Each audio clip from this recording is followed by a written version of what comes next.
I don't know who made this program, but I will never again come to an event where I'm asked to follow Rodney Small on the agenda.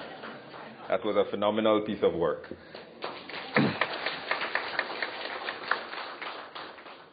And it's the sort of thing that hopefully in the near future we will have on YouTube. We will be broadcasting not just in this small room, but around the world, so that we can see the talents and abilities of Vincentians and young men and women of the Caribbean. So this is a fantastic performance.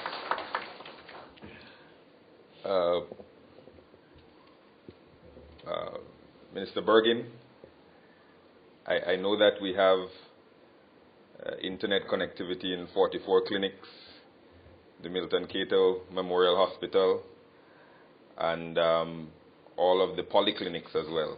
So I know why you're here, but thank you for being here.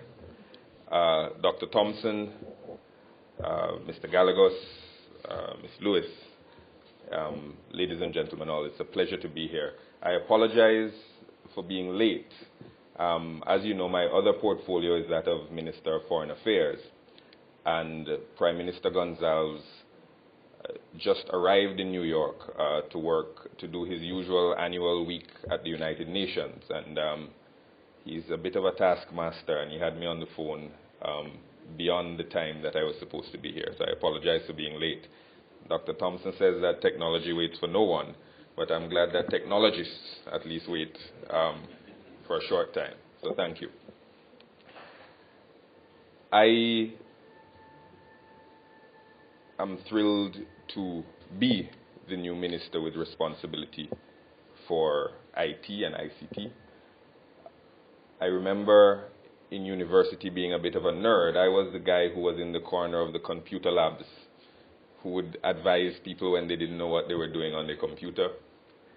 And later, my first job was in digital publishing, and my second job was in HTML coding. So I have a little bit of a background in the field. But back then, it feels like a long time ago. You didn't have things like Wi-Fi and YouTube and Facebook and tablets and all of these things. So technology moves rapidly, and whatever I learned then is almost obsolete now anyway. But I'm glad. I've always had a very strong interest in this area, and I'm glad to be given the opportunity to serve in this regard. I'm thrilled also to address the national launch of CARCIP. I've only been in office a few days, but I must say that as the technical experts in my ministry have been bringing me up to date on their work and various projects that are in progress, CARCIP stands out as one of the most exciting and potentially transformative initiatives in Saint Vincent and the Grenadines. This initiative, properly implemented and managed, will improve the quality, transparency, and efficiency of governance through a wide variety of e-governance and e-society applications. It will contribute meaningfully to the development of the regional IT industry and improve the ability of the private sector to harness the power of IT in their own businesses. Equally important, if not most important, we expect CARCIP to enable Vincentians to access cheaper, faster, and more widely available broadband internet, which can unlock the vast untapped potential and creativity of our Vincentian youth. The government of Saint Vincent and the Grenadines has long recognized the immense potential of fast, cheap, accessible internet for national development. Studies in different regions have repeatedly demonstrated that wider access to broadband internet can be a catalyst to economic growth, employment, and new and diverse private sector opportunities. Indeed, our competitiveness as a destination for foreign direct investment and the competitiveness of our local businesses will be increasingly tied to the availability and affordability of broadband internet.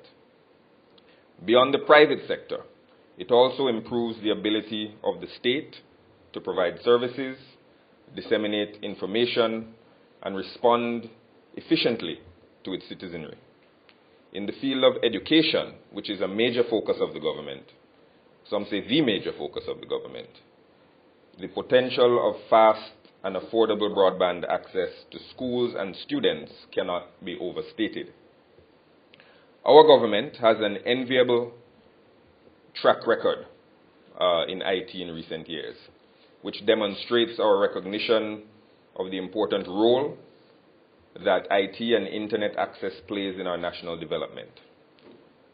Some of the impressive accomplishments over the last decade include, and I'll just list them briefly, the establishment of the National Telecommunications Regulatory Commission, and I'm glad that we have Apollo back from Barbados to join us at this meeting, which was integral to the liberalization of the telecommunications sector.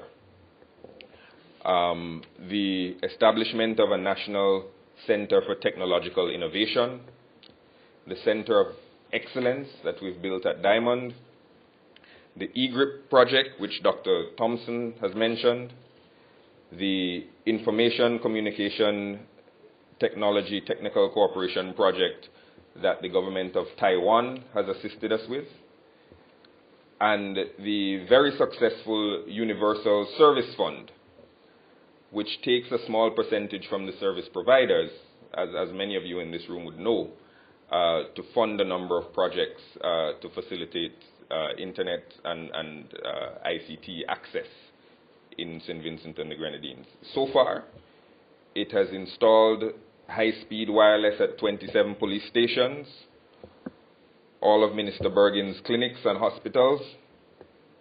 It has installed a new computer lab at the police training school, high-speed internet access at 11 community centers, high-speed internet access at 107 public and private educational institutions.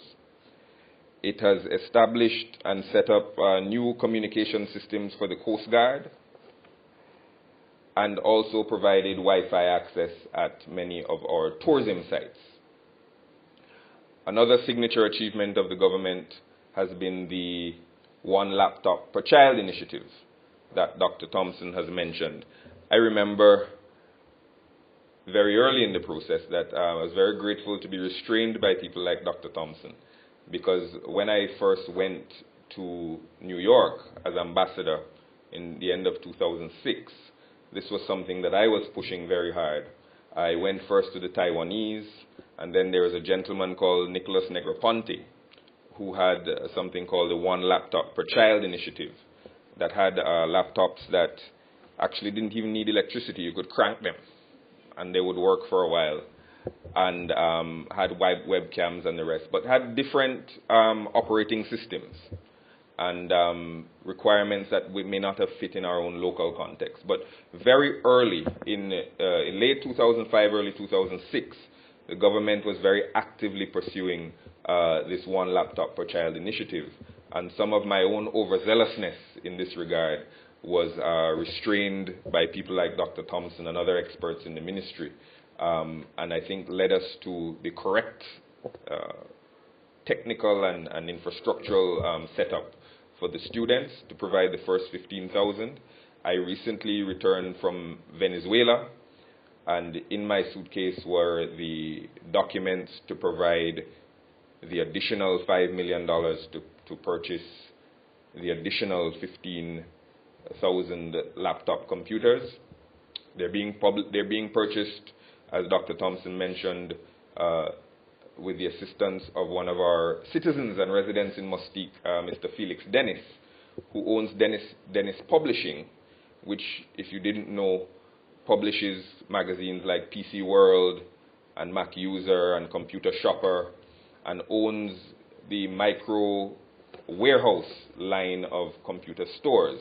So we're tapping one of our adopted own, in assisting us in developing and purchasing and acquiring the additional 15,000 laptops. And those of you who have been involved in the process know that they're high quality laptops with a robust software package, and they'll very soon be in the hands of our students, who of course will use them to do great things for Saint Vincent and the Grenadines.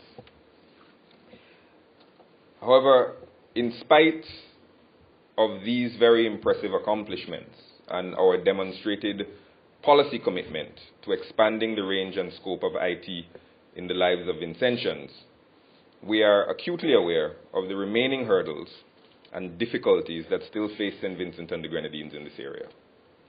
The challenges associated with providing equal access to IT services in a multi-island state, the difficulty in inducing private sector IT service providers to invest heavily in our small markets, the need to improve the adoption and integration of IT in the government, private, and educational sectors are all impediments that we continue to struggle with.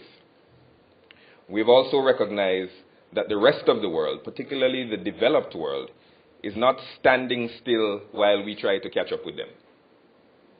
Even in the midst of the global economic and financial crisis that has affected both developed and developing countries alike, many of the wealthier nations of the world have found ways to invest heavily in their respective broadband infrastructures. The stimulus packages that you heard a lot about and read a lot about that were in place to help some of these developed countries spend their way out of the crisis had specific set-asides for broadband infrastructure. In the United States, their stimulus package included almost $800 billion of investment in broadband infrastructure. In Australia, it was $30 billion. In Canada, it was another $27 billion. So while we are trying to catch up with them, they're already leaping forward again. And as Dr. Thompson said, technology waits on no one. So we have a great deal of work to do to bring our own country into that quantum leap forward so that we don't have created a digital divide and a system of digital haves and have-nots, both between countries and within our own country. It's very critical that we manage the infrastructural development in an efficacious manner. It is apparent also that both regionally and in our national context, consumers are paying too much for too little bandwidth. Speaking as an end consumer, not as a minister, because I haven't been fully briefed on this matter yet, I find that the broadband offerings available to individual consumer and business sector persons to be overpriced and underpowered. And the prices and speed of broadband access can vary widely and wildly among even the 3 neighboring islands that are part of this CARCIP project, Saint Lucia, Grenada, and Saint Vincent and the Grenadines. It is notable, for example, that one internet provider provides a maximum broadband speed of 8 megabits per second in Grenada, while allowing only 3 megabits per second in Saint Vincent and the Grenadines. The maximum speed that a consumer can buy in Saint Vincent and the Grenadines, the maximum speed is 4.4 megabits per second, while you can get up to 12 in Grenada. Even more troubling is that in 3 neighboring countries with similar histories, similar topographies, and similar population sizes, a consumer's dollar buys far less internet in one country as opposed to another. On the low end of the bandwidth scale, 1 megabit per second can go from anywhere between $23 and $90 per month. While if you were wealthy enough to be able to spend $300 a month on internet access, you could get 3 megabits per second in one country, 4 megabits per second in another country, and 12 megabits per second in a third for your same 300 EC dollars. Now I repeat that these observations are from the perspective of a consumer of internet services and not as a minister. And it is certainly not an attempt by me to bash or malign businesses that are providing the bulk of our internet connectivity. And I know that after I speak to Apollo, he'll tell me about the regulatory impediments to price parity across the region. And I'm sure that when I have a chance to speak to the service providers, they will tell me about the infrastructural and economic disparities that they face in the various countries. And I'm sure that the specialists in the ministries will tell me about the technical differences. And when I know all of that, I'll be able to speak on this from the perspective of a minister, and I hope and promise that you will hear from me soon as a minister on this point. But I know that even now as a consumer, I find the situation to be frustratingly unfair of a hurdle to state, individual, and private sector development.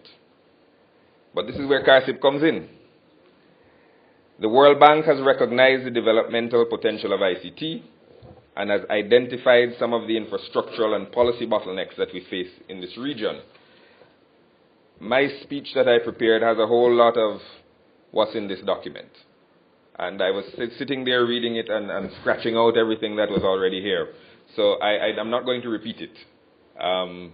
But I advise you to take a very good look at the first 2 or 3 pages of this document, which lists how the $6 million will be spent. There's roughly $3.5 million for regional connectivity infrastructure and the backbone. And I heed Ms. Lewis's caution against being too technical in this regard, so I won't go too far into it. But $3.5 million on the infrastructure, $2 million on ICT-led innovation, and another $500,000 or so on implementation support. And we hope that this investment can prove that Dr. Thompson didn't pull a muscle in vain when he was pulling the cable on shore in Anna's Vale. But it's very important, and we are very grateful. The government of Saint Vincent and the Grenadines is very grateful to the World Bank for focusing on this issue, for providing the funds, and for allowing Saint Vincent and the Grenadines to be one of the Phase 1 countries, along with Grenada and Saint Lucia, in the rollout of this critically important project for the people of Saint Vincent and the Grenadines. So thank you again to the World Bank for their focus in this regard. Dr. Thompson spoke about tech entrepreneurship, which I assume is tech entrepreneurship. I'm learning the words here. But this must be a critical component of national development and private sector expansion. So the provision of incubation services is also a critical component of this work, because Vincentians are at the stage now, and OECS citizens, where we have to move from being consumers of ICT to producers of ICT. We're being very adept end users of high-tech and ICT products. All of us have our smartphones and our iPads and our laptops, and we know how to download apps, and we know how to use apps, but we don't know how to create apps. And the tools that the government is putting in your hands are underused and underutilized if all we use them for is web surfing, message sending, and Facebook ranting or voyeurism. These are exceedingly powerful tools and technologies, and we have to think of them as that, not tools for the consumption, but tools for production. And we have to think of ways that we can shift. Once we have the basic infrastructural minimums, that we can move from sending each other photographs to creating the photograph sending app. And that's the transition that we have to make. The great stories of internet millionaires and tech startups can all be replicated in St. Vincent and the Grenadines. Hewlett-Packard, they say, was formed in a garage, not with any great set of equipment. Steve Jobs, the gentleman who started Facebook, was Zuckerberg. They were essentially individuals with an idea and access to ICT products. And a lot of the apps that are exceedingly popular now and that end up getting purchased now by the IBMs and the Samsungs are created by young men and women with little more than an idea, some knowledge, and some drive. And once we have the basic infrastructural minimums, we don't have to have parity in terms of broadband speed and these things with the United States, although that would be wonderful. But once we have the basic infrastructural minimums, we have to find ways to untap that potential, to unlock it for young men and women to think of the internet, the ICT and computers, not as something you use to surf the web, but something to create the next web browser. And that is the shift that we have to do. We have to engender a spirit of possibility and entrepreneurship among Vincentians, and that is the way in which we must view the very important work being done by CARCIP. Not so that you can get your newspaper more quickly online, but so that us and our brothers and sisters and children will have the ability to do even much more than that. When I was in university, I started a little magazine called Reggae-matic. And all I did was interview reggae artists, go to some shows. It was a good way to get free tickets to go to reggae shows. But I started publishing online this magazine.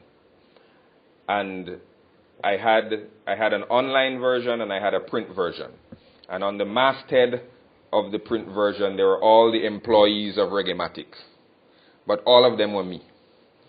So the editor, the publisher, the writer, the art director, everybody. I used different names to make it look like I had an organization there, but it was all me. And I was approached by a company out of Japan that wanted to purchase Reggae-matic and all of its infrastructure. And they said, you could continue to have a guiding role, but really we want your staff. Your staff is very good. I rejected the offer. Not because I could grow the publication anymore, but I was too embarrassed to tell them that they were looking at the entire staff of Reggae-matic magazine. But these are the sort of things in this era that are even more possible and have even greater potential. And our government policy is to achieve, as we did with education, we achieve universal access to primary and secondary education. Now we have to strive for universal access to broadband internet connectivity. And when we get that, we have to twin that with an awareness that this universal connectivity, this universal access, has the potential to achieve universal, boundless potential for development in ICT, IT for our economy, and most specifically for the young men and women of Saint Vincent and the Grenadines. That's what CARCIP is about. That's what we're here for. Thank you very much for your time.